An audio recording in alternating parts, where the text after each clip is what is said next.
Woodside launching a campaign to back reliable energy. Have a look.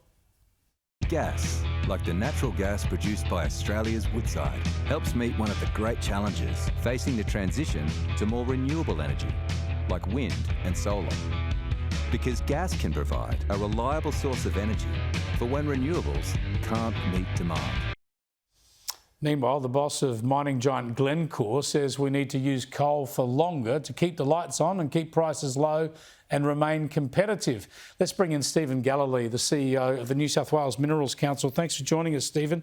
It's good to see the fossil fuels industry fighting back with these facts, really just reminding people of how badly we need them. I kind of think it's better late than never, but they should have been doing this 10, 15 years ago because people need to be educated about how this system works.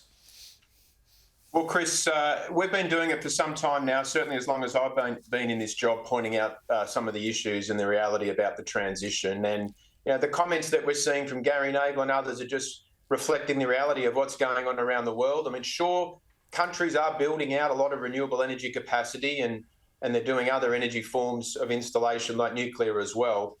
No one is doing it on a scale, an 82% scale of renewable energy, the aspirations that our national government has. And at the same time, global energy demand continues to increase. So you can build as much renewables as you like, but you've got to build a lot of other stuff as well to meet that demand. In relation to global coal consumption, we've just had 2 record years of global coal consumption, and that's driven by that increased global energy demand. Other countries are doing these builds of renewables as well, but they're encountering the same issues we are, and that is this stuff is hard, it's expensive.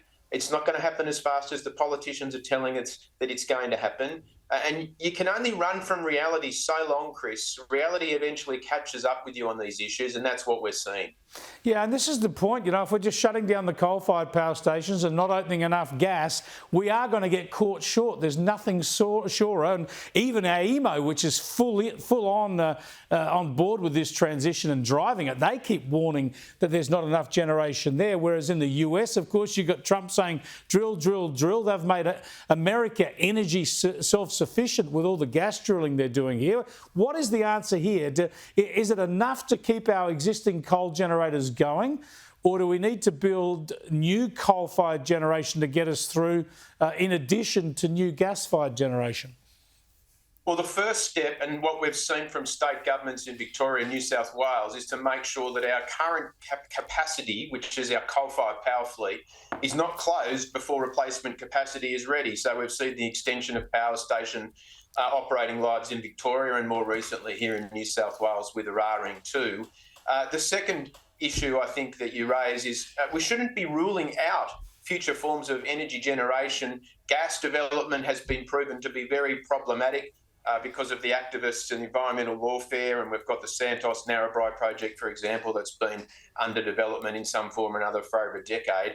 We've got politicians ruling out other forms of potential baseload energy, in particular nuclear power, with the ban that's in place. So we've got one of the most, if not the most ambitious renewable energy experiments going on in the world here in Australia.